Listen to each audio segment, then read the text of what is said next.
Mesdames, Messieurs, bonsoir. Voici les titres du journal. État des lieux dans le corridor Douala-Bangui. Le ministre des Transports en visite de travail dans la région de l'Est s'entretenait ce lundi avec son homologue centrafricain. Au centre de la rencontre, plus de fluidité dans cet axe. Nous irons à l'Est dans ce 20h30. État des lieux dans la santé publique après le relèvement de l'âge de départ à la retraite. Le dossier du 20h30 met le plein feu sur les bénéficiaires de la mesure et sur les autres chantiers du gouvernement. Et puis, état des lieux au quartier Ewankan, ici à Yaoundé ce soir, après le décès de 4 personnes hier dimanche, toutes intoxiquées par des yaourts visiblement frelatés. Le récit de ce drame est dans le 20h30. Voilà pour les titres.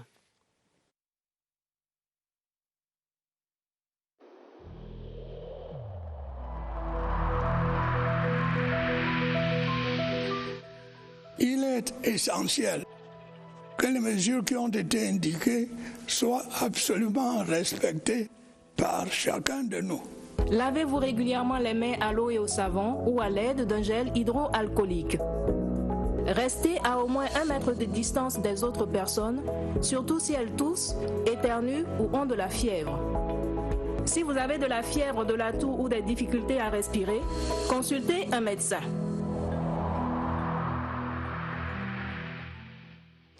En ouverture du journal, les retombées de la résilience et de l'assainissement des finances publiques. Le Cameroun maintient son rang de pays à revenus intermédiaires selon un récent classement de la Banque mondiale publié le 1er juillet. Les économistes expliquent que ce classement est une bonne nouvelle qui vient confirmer la crédibilité de notre pays auprès des bailleurs de fonds et des investisseurs. Cyril Kingembepe analyse ici l'intérêt et la portée de ce classement. Le Cameroun est depuis le 1er juillet courant la 15e économie du continent, une porte ouverte à l'investissement international. Cela permet, n'est-ce pas, aux investisseurs directs étrangers d'apprécier le niveau de développement de ce pays, d'apprécier le niveau de création de richesses dans ce pays et aussi d'apprécier le marché. Parce qu'en fait, quand on investit, ce n'est pas seulement pour produire, mais quelquefois on investit aussi pour distribuer. Le revenu par habitant, comme c'est le cas depuis 2018, tourne autour de 750 000 francs CFA. La richesse continue d'être créée dans la perspective de l'émergence en 2035. Cela aussi révèle, n'est-ce pas, la résilience de l'économie camerounaise. Mais cela montre le chemin qu'il faut encore parcourir. Parce que pour être émergent, il faut sortir de la catégorie des pays de revenus intermédiaires pour rentrer dans la plus haute catégorie. Avec la crise sanitaire, il est urgent de poursuivre dans la résilience. Quand ce classement sort, au moment où on parle de la lutte contre le Covid, au moment où on parle, n'est-ce pas, de trouver des ressources, au-delà des ressources propres du Cameroun, d'aller chercher des ressources ailleurs, cela peut, n'est-ce pas, empêcher au Cameroun d'accéder à certains guichets de financement qui sont réservés aux pays à revenus faibles. Mais ça permet quand même au Cameroun de conforter sa signature. Le Cameroun occupe la 3e tranche de ce classement avec 49 autres États du monde. Il y aura dans ce développement du Cameroun également l'apport de la diaspora camerounaise. Elle doit contribuer davantage au développement économique du pays. C'est là le leitmotiv en tout cas du réseau des parlementaires pour la diaspora, la coopération décentralisée et la coopération transfrontalière. Le réseau était reçu ce lundi par le ministre des Relations extérieures, le jeune Mbela Mbela. Le plaidoyer du président de ce réseau, le député Louis-Henri Ngancha, c'est dans ce reportage de William Badier. Jouer le rôle de facilitateur entre le gouvernement et les Camerounais de la diaspora afin de contribuer au développement économique de notre pays. Voilà résumé la séance de travail de ce lundi entre le réseau des parlementaires pour la diaspora et le ministre des Relations extérieures. C'est le ministère des Relations extérieures qui gère la diaspora.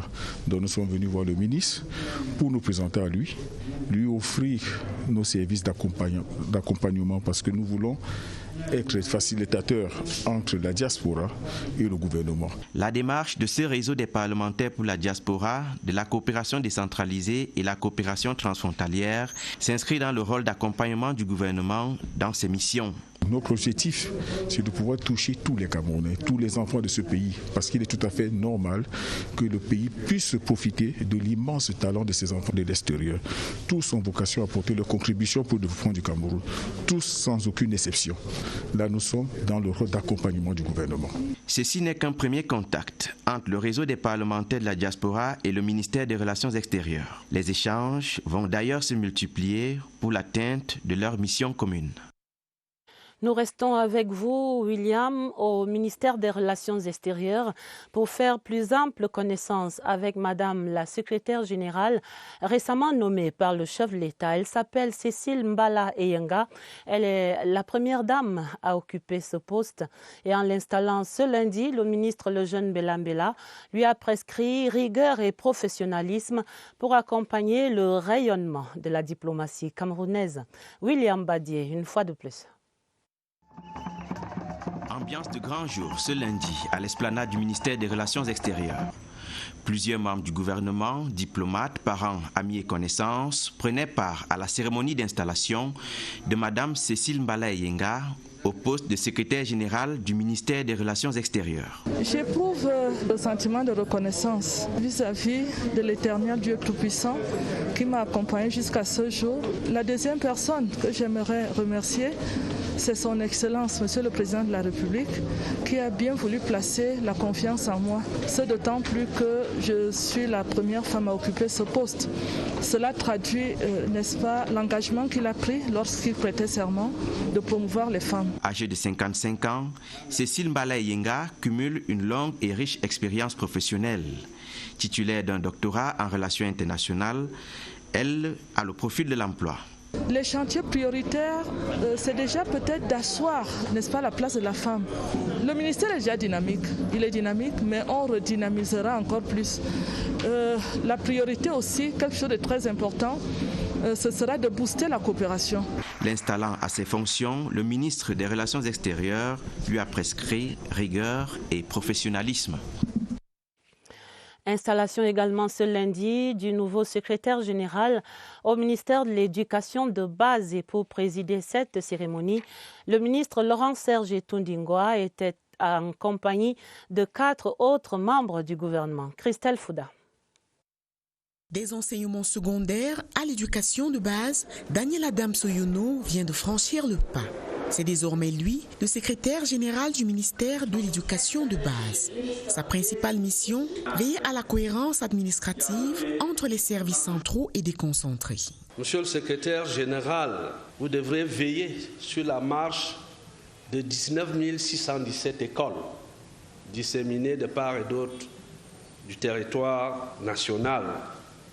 Je vous demande enfin de mettre toute votre énergie, toutes vos compétences et tout votre savoir-faire au service des grandes opportunités telles que déclinées par le chef de l'État, son Excellence, M. Paul Biya.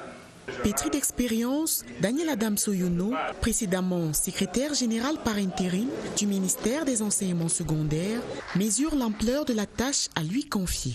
Les défis sont nombreux et il va falloir, de manière méthodique, trouver le juste milieu et l'équilibre entre la gestion des ressources humaines, les stratégies et les politiques mises en place par le gouvernement et la vision du chef de l'État.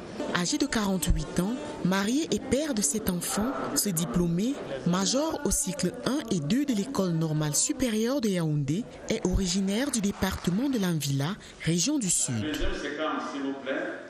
À la suite de ce même décret présidentiel, allons maintenant entendre la gratitude des populations et des forces vives de l'arrondissement de Ngié. C'est dans la Momo, région du Nord-Ouest. Elles disent merci au président de la République pour la nomination du professeur Grace Annie Mbong Bambot au poste de secrétaire général du ministère de l'Agriculture et du Développement rural. Retrouvons à Bamenda Emmanuel Koloko. Ovation et motion de soutien ont constitué les temps forts du regroupement des forces vives et des autorités administratives de l'arrondissement d'Engui. Un seul point à l'ordre du jour, dit merci au chef de l'État pour la nomination d'une fille de cette localité comme secrétaire général du ministère de l'Agriculture et du Développement rural. Nous sommes vraiment contents. On pense qu'on va exploiter sa position comme secrétaire général au ministère pour que ça peut nous aider à ce que nous... Professeur Grace Annie Mbong-Bambot était jusqu'au décret du 30 juin 2020 chef du département production végétale et technologie au Collège des technologies de l'Université de Bamenda. Son élévation inspire les jeunes de son arrondissement d'origine. Ils vont vraiment aller à l'école pour étudier. Comme maintenant, ils ont vu que les opportunités sont ouvertes. Phytopathologiste et chercheur, Grace Annie Mbong-Bambot est âgée de 55 ans, épouse et mère de 5 enfants. Ce communiqué du gouvernement dans la suite du journal Le gouvernement de la République qui porte à la connaissance de l'opinion que l'information diffusée dans les réseaux sociaux sur la tenue le 2 juillet 2020 de négociations entre une délégation gouvernementale et des sécessionnistes en instance de jugement n'est pas conforme à la réalité. Le gouvernement réaffirme sa disponibilité à rechercher des solutions pacifiques à la crise dans les régions du Nord-Ouest et du Sud-Ouest, notamment par le dialogue. Il est par conséquent ouvert aux différents contacts, initiatives et propositions allant dans ce sens dans le respect de l'unité nationale et de l'intégrité territoriale du Cameroun. Le gouvernement lance de nouveau un appel aux groupes armés pour qu'ils cessent les atrocités contre les populations civiles ainsi que la destruction des infrastructures de développement et qu'elles répondent favorablement à l'offre de paix du chef de l'État, son Excellence Paul Biya. Les forces de défense et de sécurité, dans le respect des lois et règlements de la République, continueront quant à elles à accomplir avec professionnalisme leur devoir de protection des citoyens et de leurs biens. Ce communiqué est signé ce 6 juillet à Yaoundé par le ministre de la Communication, René Emmanuel Sadi. À présent, la suite de la visite de travail du ministre des Transports dans la région de l'Est, Jean-Ernest Masséna-Ngalé Bibéhé est allé donner un coup d'accélérateur pour plus de fluidité dans le trafic sur ce corridor Douala-Bangui.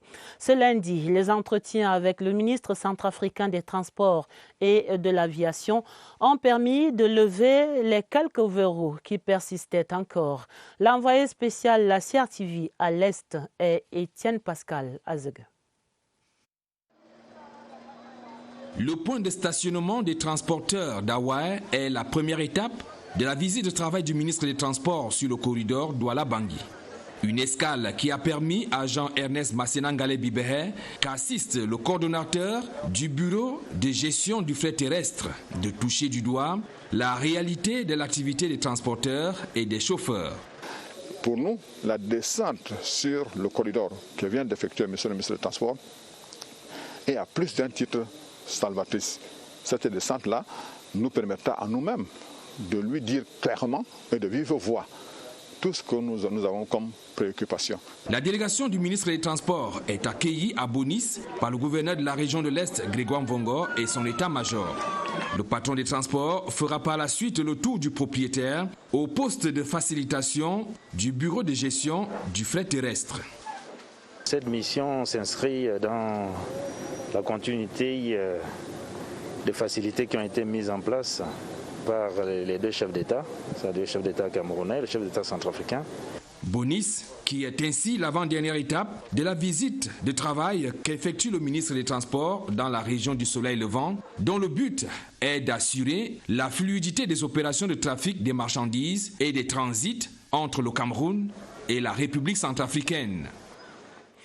Le dossier du 20h30 pour décrypter le décret présidentiel de vendredi, 3 jours après la bonne nouvelle du relèvement de l'âge de départ à la retraite pour les fonctionnaires de la santé publique. Intéressons-nous ce soir à ceux qui vont précisément bénéficier de cette mesure.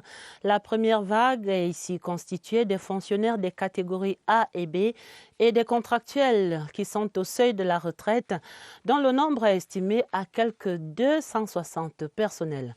La photographie de Daniel Menanga. Quand un bonus arrive au crépuscule d'une carrière, ça donne ceci. Entrer dans la nouvelle ère en toute sécurité. Moi, personnellement, je devais partir à la fin du mois d'août. Maintenant, on m'ajoute encore 5 ans de plus. Le projet que j'avais à faire, c'était créer aussi une école de formation. Et il y a ce sentiment d'être encore utile au relais. Ce décret me booste le moral et je veillerai à donner le meilleur de moi-même au cours des 5 années supplémentaires qui m'ont été accordées. Je mettrai mon expérience au profit de la jeune génération. Elles font partie de ces personnels du corps médical qui bénéficient in extremis des avantages du décret présidentiel du 3 juillet dernier. Les dispositions sont en train d'être prises pour que ceux qui au moins devraient partir à la retraite au mois de juillet, à la fin du mois de juillet, ne soient pas pénalisés et qu'ils puissent bénéficier directement. Par exemple, dans l'intervalle de 6 mois, à compter du 3 juillet 2020, 140 fonctionnaires catégorie A et B du secteur santé publique iront à la retraite à 60 ans. 5 années supplémentaires pour ces quelques médecins, pharmaciens, infirmiers, aides-soignants, techniciens du corps sanitaire et génie sanitaire. Dans la même vague des concernés, les contractuels régis par le Code du travail. Ils serviront encore avec patience, abnégation, jusqu'à 55 ans. Et ce n'est pas toujours facile. Daniel, c'est cela même et reste maintenant à combler le gap persistant entre le nombre de médecins et la population, un ratio qui reste désespérément en deçà des normes de l'OMS, l'Organisation mondiale de la santé. Juste un chiffre pour illustrer, les hôpitaux publics auraient besoin d'environ 1800 médecins généralistes et spécialistes confondus. Joël Igor Abanda. En 2012, le secteur de la santé comptait 38 207 personnels de santé, toutes catégories confondues. Le plan stratégique des ressources humaines pour la santé de 2013 à 2020 relevait alors une insuffisance de personnel dans les catégories de médecins, pharmaciens, infirmiers qualifiés et sages-femmes. Selon ces informations recueillies auprès de la cellule de gestion du projet CIGIPES, à ce jour, dans le secteur public de la santé au Cameroun, 682 médecins spécialistes sont enregistrés dans des formations sanitaires réparties sur le territoire national. Et pour les médecins généralistes, on en dénombre, selon la même cellule, 2075 sur le plan national. Et pourtant, le nombre requis par rapport aux normes relativement aux formations sanitaires existantes est de 1816, soit un déficit de 1134 médecins spécialistes au Cameroun. Au siège social de l'Ordre national des médecins du Cameroun, toutes nos tentatives d'avoir les responsables pour de plus amples informations sur la cartographie des médecins, tant dans le secteur public que privé, sont restées vaines. Mais selon quelques informations recueillies sur le site internet de l'Ordre, on est passé de 5 882 médecins à 8 200 inscrits en 2016 à l'Ordre national des médecins du Cameroun. Mais l'autre corps de la santé, dont les chiffres inquiètent, ce sont les infirmiers et aides-soignants qui, selon la cellule de gestion du projet CIGIPES, manquent le plus dans les formations sanitaires du Cameroun. Autres chantiers urgents du gouvernement dans ce secteur de la santé publique, celui de la modernisation du plateau technique, la multiplication également des hôpitaux de Yaoundé et de Douala. En salle, un médecin généraliste pour 100 patients. L'état de la sollicitation est toujours en soins intensifs. Heureusement, les médecins savent exactement où le mal est logé. La qualité du plateau technique et la fuite des cerveaux. Ce sont des ambitions personnelles qui font que des médecins décident de s'expatrier pour aller travailler ailleurs. Nous savons qu'il y a des spécialistes au Cameroun, mais ils sont tous accumulés à Yaoundé et Douala. Les plateaux techniques, les meilleurs sont également à Yaoundé et Douala. Certains jeunes spécialistes camerounais ont choisi de partir sans même examiner l'état de santé ou les besoins locaux. Le manque à gagner a subi une greffe. Il y a eu de grandes améliorations au cours des dernières décennies. Nous avons les universités d'État qui sont en nombre suffisant et nous avons les institutions d'enseignement supérieur privé qui concourent toutes à produire entre 300 et 500 médecins par an, généralistes et spécialistes. Il y a plus de 30 ans, le Cameroun ne comptait aucun scanner dans ses équipements. Dans l'urgence, les décideurs ont dépêché des ambulances pour réanimer le plateau technique de toutes les formations sanitaires. La très haute hiérarchie nous avait accordé 2,5 milliards pour rééquiper entièrement l'hôpital. Nous commencerons à faire de la chirurgie laparoscopique ocule. Nous allons lancer l'endoscopie haute digestive. On est en train d'installer un radio numérique en bas. et un amplificateur de brillance. 8 centres de référence sont actuellement en laboratoire. Tous les chantiers tournent autour de la mise en place de la couverture santé universelle. Rendre équitable cet accès aux soins au plan géographique et au plan financier, rendre disponibles les médicaments essentiels, rendre disponible, améliorer la technologie. En attendant le relooking général, les centres hospitaliers exercent fièrement leur serment d'Hippocrate, sans langue de bois. Eux n'ont plus besoin des soins hospitaliers et c'est encore la consternation ce soir au quartier Ewankan à Yaoundé après le décès hier dimanche de 4 personnes intoxiquées par des yaourts, des produits laitiers visiblement frelatés offerts aux victimes par une voisine. Voici le récit de Richard Atangana Obama sur ce drame. Je viens d'enterrer mon petit-fils de 3 ans.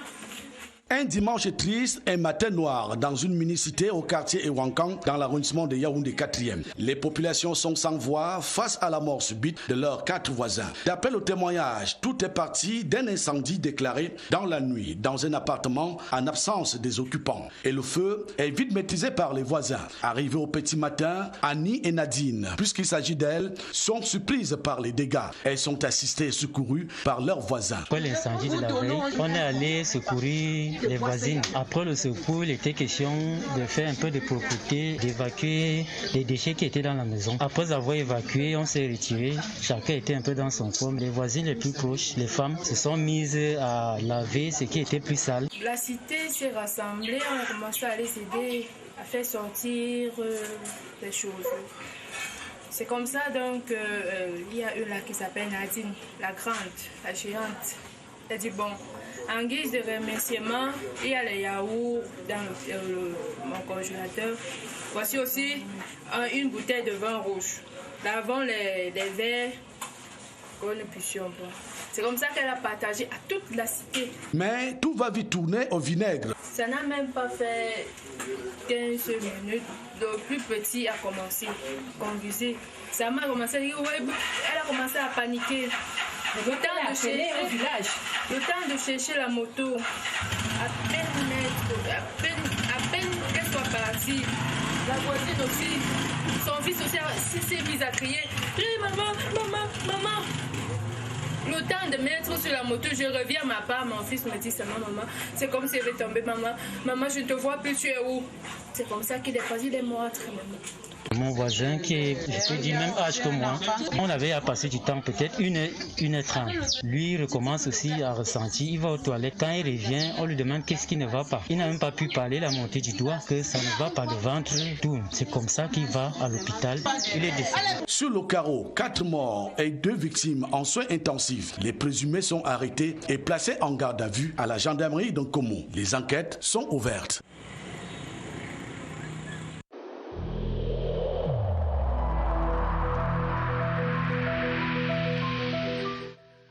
Le port du masque dans l'espace public restera obligatoire jusqu'à nouvel ordre.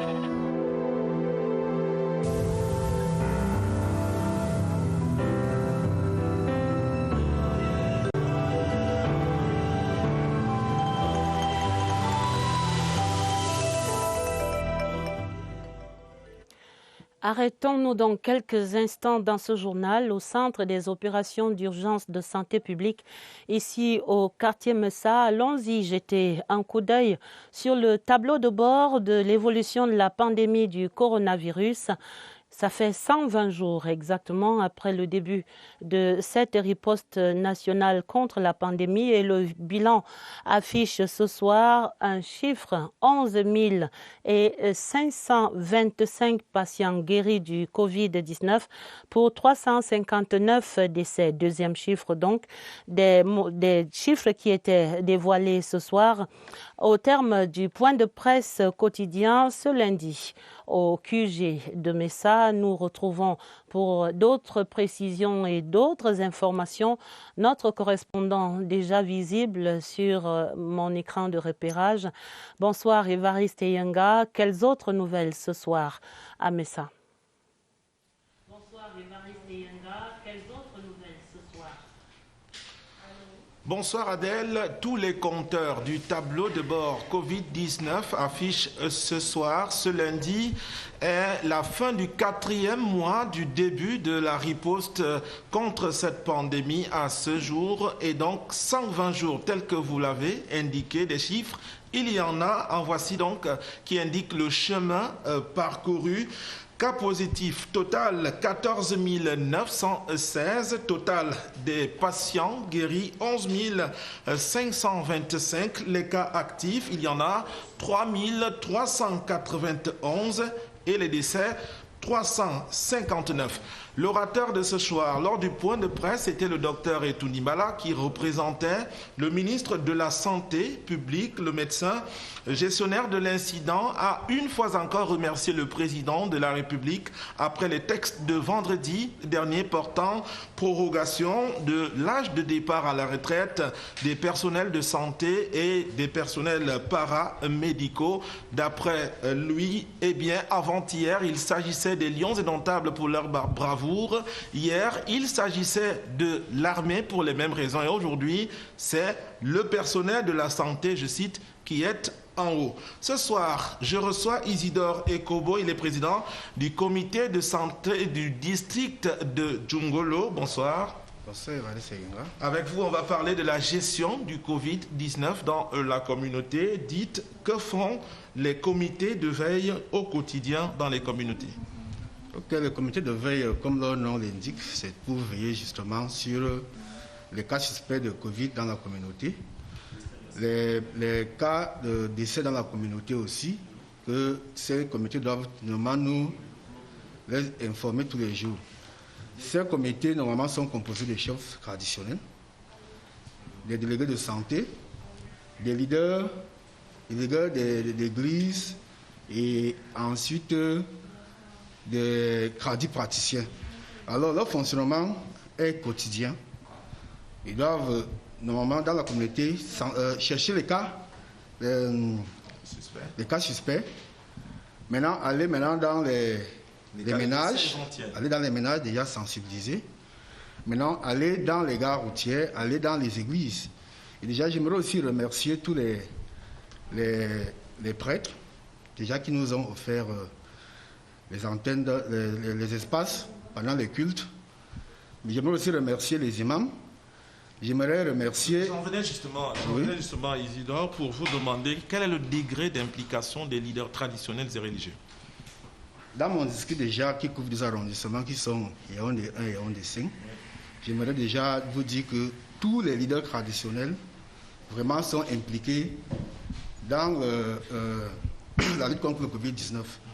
Déjà, il y a une association des chefs à Yaoundé 5, chefs de 3e degré, qui, à chaque fois qu'ils se réunissent, ils nous invitent pour qu'on aille davantage les sensibiliser.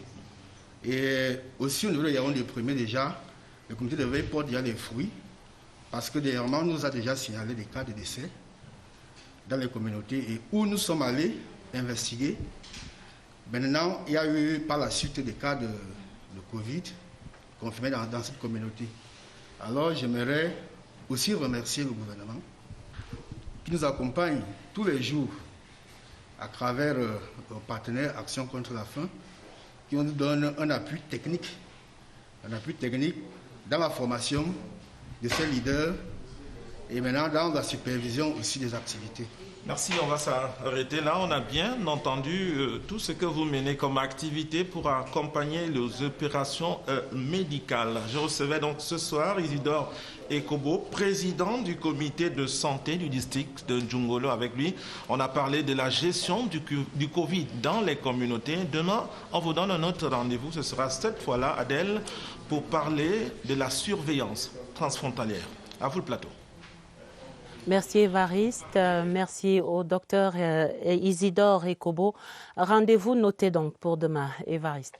Dans la suite du journal, cette bonne nouvelle pour la région du Sud-Ouest, les tests de diagnostic rapide du Covid-19 sont désormais disponibles à travers la région.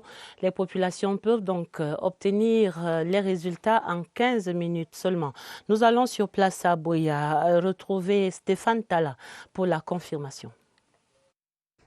Avec cette station mobile, la lutte contre la propagation du coronavirus se poursuit avec plus de précision dans la région du Sud-Ouest. Le personnel médical dit être passé à une phase améliorée qui permet désormais d'obtenir les résultats en 15 minutes. Nous sommes dans une étape de testing traqué et de traité.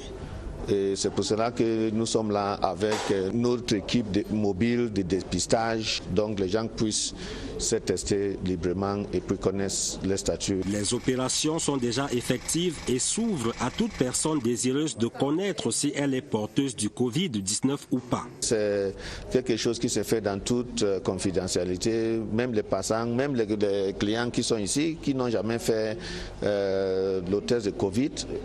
Nous utilisons maintenant le test de diagnostic rapide qui sont mis à notre disposition par le ministère de la Santé publique pour dépister à temps. Et ce n'est qu'en ce faisant que nous pouvons casser cette chaîne de transmission. C'est gratuit, entièrement gratuit. Outre le dépistage, les équipes médicales se déploient régulièrement pour veiller sur l'application des gestes barrières. L'accent est également mis sur une sensibilisation continue du public afin de briser toutes les chaînes de propagation. La saison des examens officiels le 30 juin par les concours de fin du primaire va se poursuivre et s'accélérer bientôt. Le feuilleton de la semaine au 20h30 questionne les modalités de préparation de ces examens 2020 dans ce contexte marqué par le maintien des mesures barrières, notamment la distanciation physique qui vient compliquer les révisions en groupe. La préparation des examens en mode Covid-19, voici l'enquête de Laurence Ocalia. Les examens officiels n'auront pas lieu cette année scolaire. C'est ce qu'aurait voulu un ennemi invisible, clandestinement inscrit au programme éducatif depuis mars dernier. Fort heureusement, sous l'impulsion du gouvernement, le corps enseignant et les candidats continuent de braver les épreuves qui mènent aux examens avec quelques difficultés. Les anciens sont obligés de travailler en ligne. C'est un peu difficile. Et le volume des exercices est même réduit. S'il est difficile de travailler en ligne, les candidats individuellement font tout pour être à la page. Bien que le Covid-19 soit une épreuve au coefficient 0, il reste la bête noire. On ne peut plus se rassembler, on ne peut plus étudier dans un cadre de rapprochement, on est dispersé. L'année passée, il n'y avait plus d'intimité. Chacun avait le droit. On pouvait franchement regarder ce que l'autre a fait. Mais maintenant, quand tu fais un exercice, tu ne peux plus donner ton cahier à ton voisin pour qu'il révise si tu as trouvé ou pas. Pourtant, celui qui réussit à effacer les habitudes du passé pour faire face aux maux qui affectent le moral, confinera son angoisse. À part les cours que nous venons ici à l'école, il y a aussi les cours de répétition. Moi, je sais que je vais avoir mon bac, mon GCI, donc c'est difficile mais pas impossible. Ce sont donc des candidats moralement positifs, prêts à prendre cette fois-ci les mesures chez le couturier pour la cérémonie de remise des diplômes. Il y avait concertation du réseau parlementaire pour la promotion de l'entrepreneuriat ce lundi au Palais des Congrès. Le député Roger Melingui, qui préside ce regroupement, propose l'entrepreneuriat comme solution efficace à l'indépendance des jeunes en quête d'emploi. La synthèse de ces échanges avec Clarisse Tang. L'entrepreneuriat souffle sur le continent africain comme un vent nouveau et se révèle être le moyen idéal donnant accès à l'indépendance face aux contraintes administratives. Au Cameroun, comme ailleurs, le leadership entrepreneurial devrait plus que jamais être une technique qui porte de plus en plus de fruits, que ce soit dans le formel ou encore dans les métiers de l'informel. Les parlementaires en ont en tout cas la ferme conviction. Il faut faire en sorte qu'effectivement, qu'on responsabilise le plus possible les Camerounais eux-mêmes, qu'ils soient en mesure de créer leur emploi. Donc il y a l'entrepreneuriat et l'auto-emploi. Rappelons-nous que dans les années 80, le Cameroun fut l'un des pays du continent le plus prospère. Il présente aujourd'hui une économie fragilisée et pour se relever, la solution viendra de la jeunesse pleine de potentiel et d'idées. Le réseau déjà va commencer à travailler avec les universités, les organisations de la jeunesse, le gouvernement d'une manière générale. Le réseau va aussi travailler avec le patronat. Donc ça fait que quand il aura mis ensemble ce qu'il aura puisé de toutes ces rencontres, il y aura maintenant la création des interfaces entre toutes ces personnes-là et la jeunesse. L'objectif étant la promotion de l'entrepreneuriat privé. Les entrepreneurs se heurtent très souvent à l'accès au financement ou tout simplement aux techniques de montage de projets. Ils peuvent compter sur l'accompagnement des parlementaires de ce réseau. Les députés sont en mesure de jouer un rôle essentiel. Ils sont en contact des populations, ils sont au contact des entreprises, ils sont en contact avec tout ce qui peut contribuer à faire en sorte qu'il y ait une conscience claire de la responsabilité des uns et des autres pour que ce problème, ce défi de l'emploi, qui est un défi national, qui est un défi transversal, soit adressé de la meilleure manière possible. La jeune génération devrait par conséquent plus s'ouvrir sur le monde en toute liberté, en étant créative et innovante. De leur côté, les sénateurs ont adopté 2 projets de loi ce lundi. Les modifications au texte sur la liberté d'association et puis le projet de loi sur les associations artistiques et culturelles. Les 2 ministres de l'administration territoriale et des arts et de la culture ont respectivement défendu ces 2 textes. Mathieu Kemgo. Déjà adoptés à l'Assemblée nationale, les 2 projets de loi ont fortement retenu l'attention des sénateurs en raison de l'impact sur la vie artistique et culturelle au Cameroun. De nombreuses questions et propositions sur le texte modifiant et complétant l'alinéa 4 de l'article 5 de la loi de 1990 relative à la liberté d'association. Les explications du ministre de l'administration territoriale qui défendait ce projet de loi ont permis de mieux comprendre les objectifs visés par le gouvernement. Avant, les associations étaient gérées dans un cadre global. Et maintenant, à la suite des doléances des artistes, le chef de l'État a pensé que c'était nécessaire de recadrer, de modifier légèrement la loi pour permettre aux artistes, à tous ceux qui gèrent l'industrie culturelle, d'avoir un cadre spécifique. Et ça leur permettra donc de mieux vendre leurs talents, créer des richesses, créer des emplois. L'incompréhension exprimée par certains observateurs n'a donc pas lieu d'être. Plusieurs personnes ont été associées à la rédaction de ce projet. Quand la loi sera votée et promulguée, en ce moment, je suis presque persuadé que les artistes vont davantage comprendre le bien fondé d'être gérés dans un cadre précis. Très discuté également, le projet de loi régissant les associations artistiques et culturelles au Cameroun. Les sénateurs se sont entre autres interrogés sur certains découpages limitant ces associations dans des espaces précis, sur certaines dispositions administratives pouvant freiner la créativité des porteurs des œuvres de l'esprit. Méthodiquement, le ministre des Arts et de la Culture a montré qu'avec ce texte, le meilleur est à venir. Il a invité les acteurs du secteur à s'en imprégner pour mettre en valeur le potentiel du monde artistique et culturel du Cameroun. Direction l'extrême nord qui abrite un atelier de renforcement des capacités des formateurs sur le réarmement moral, civique et entrepreneurial. Le séminaire de Maroua est animé par des responsables régionaux du ministère de la Jeunesse et de l'Éducation civique et c'est une activité intégrale du plan triennal spécial jeunes. Retrouvons sur place à Maroua Francine Ndjaba. Il est question pour le ministère de la Jeunesse et de l'Éducation civique de mettre en place un dispositif d'accompagnement des jeunes bénéficiaires du plan triennal spécial jeunes. Un dispositif qui passe par leur réarmement moral, civique, entrepreneurial et leur formation technique en management. Il est question d'installer les jeunes dans les villages pionniers de seconde génération et les clusters économiques. Donc, il faut que, comme c'est des concepts nouveaux, que tous les responsables déconcentrés aient la maîtrise et la capacitation, les aptitudes nécessaires pour pouvoir répondre, n'est-ce pas, à cela. Une nouvelle orientation stratégique que doivent s'approprier les responsables des services déconcentrés. Je serai formatrice parce que c'est nous qui devons justement aller former tous ces jeunes pour que tous les bénéficiaires du plan triennal spécial jeunes instruits par le chef de l'État soient pris en charge afin de capitaliser leur rapport au développement du Cameroun. Au terme de quelques jours de formation, les formateurs seront à mesure de transformer l'esprit des jeunes bénéficiaires du plan triennal spécial afin qu'ils puissent faire face aux difficultés inhérentes à la mise en œuvre de leurs projets et par la même occasion leur inculquer des valeurs morales, civiques pour qu'ils sachent que tout l'accompagnement médicament qui leur serait servi doit être utilisé à bon escient.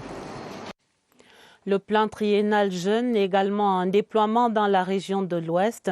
Un atelier identique rassemble les acteurs de ce projet à Bafoussam, où nous retrouvons maintenant Jean de Dieu Coigne.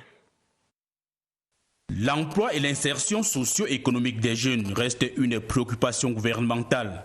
Car malgré la pandémie du coronavirus et ses conséquences sur le plan économique, le budget alloué au plan triennal spécial jeune a été reconduit. Et à travers cet atelier de Bafoussam, il est question de capaciter les formateurs tant sur le plan moral, civique, entrepreneurial pour la deuxième phase du plan triennal spécial jeune qui connaît des spécificités. Il s'agira d'installer les jeunes en chaîne de valeur économique pour que les uns produisent de manière à fournir aux autres. Ainsi, pendant 5 jours, les formateurs seront fixés sur les nouvelles orientations d'accompagnement des programmes jeunes. Les mesures qui ont été prises cette fois-ci nous rassurent davantage parce qu'il n'est pas très sage de donner l'argent à un jeune qui a pour seul objectif de sortir du chômage. Dans la région de l'Ouest, ils seront plus d'une centaine de jeunes à bénéficier du programme Plan triennal spécial jeunes dans plusieurs domaines avec une accentuation dans le secteur de l'agriculture et de l'élevage. En ouvrant les activités, Ngono Nteme, chef de division des activités économiques, sociales et culturelles des services gouverneurs de la région de l'Ouest, a invité les participants à mettre les enseignements reçus au service des jeunes pour l'émergence du Cameroun à l'horizon 2035. Sur les axes routiers de la capitale économique, on circule un peu mieux. Depuis quelques jours maintenant, la population salue la fin des embouteillages interminables. Une amélioration à mettre à l'actif de la mairie qui vient de lancer d'importants travaux pour la réhabilitation des voiries. Léon Bertrand Tanefo est dans cette fluidité retrouvée à Douala. En un mois, le trajet 3 boutiques Feu Rouge Bessengue, jadis passage à risque, s'est transformé en un espace de conduite allègre. Nid-poule et dégradation de la voie ont été comblés et les usagers roulent désormais sur l'axe du plaisir et du bénéfice. Le travail a été effectué. Vous savez que depuis la sortie du rond-point pour aller au niveau du feu rouge, la route était tellement endommagée. On ne pouvait pas circuler, il y avait des bouchons, ça n'avançait pas. Donc les travaux s'est effectué et on remercie beaucoup la communauté urbaine. Satisfaction également visible au pied du monument de la Nouvelle Liberté au rond-point d'Aïdou. Ce centre névralgique de la capitale économique a fait peau neuve pour mieux fluidifier la circulation. Et le premier bénéficiaire est le marché Sandaga. Particularité, la pose des pavés sur certaines voies d'accès. Tati profite à tout le monde quand même. Même le taximan va être content et tout, même les usagers qui circulent même à pied là sont aussi contents. Une réhabilitation de la voirie qui se joint au grand chantier en cours pour donner plus d'allant à la capitale économique. Une cité bien engagée dans la reprise de l'économie, dans la perspective de l'accueil des grandes compétitions sportives. Avant de refermer ce 20h30, je vous signale ces 2 télégrammes officiels de félicitations adressés par le président de la République, son Excellence Paul Biya. Pour le premier, à son homologue du Malawi, son Excellence Lazarus Chakwera, et au président de l'Union des Comores, son Excellence Azali Assoumani. C'est à l'occasion de la célébration de la fête nationale de ces 2 pays amis, ce 6 juillet. La fin de ce journal, une édition préparée avec la collaboration de Agnès Solange Abessolo et de Augusta Ngononga. Vous aurez un autre journal sur cette antenne à minuit. Vous serez en compagnie de Gilbert Ongene et de Dieudonné Isra. Retrouvez Yves-Marc Modzo immédiatement après ce journal dans Inside, dans Présidence Actu. Je vous souhaite de prendre grand soin de vous. Retenez ces importantes recommandations. Des rappels immédiatement après mes mots. De très belles soirées et à demain, 20h30.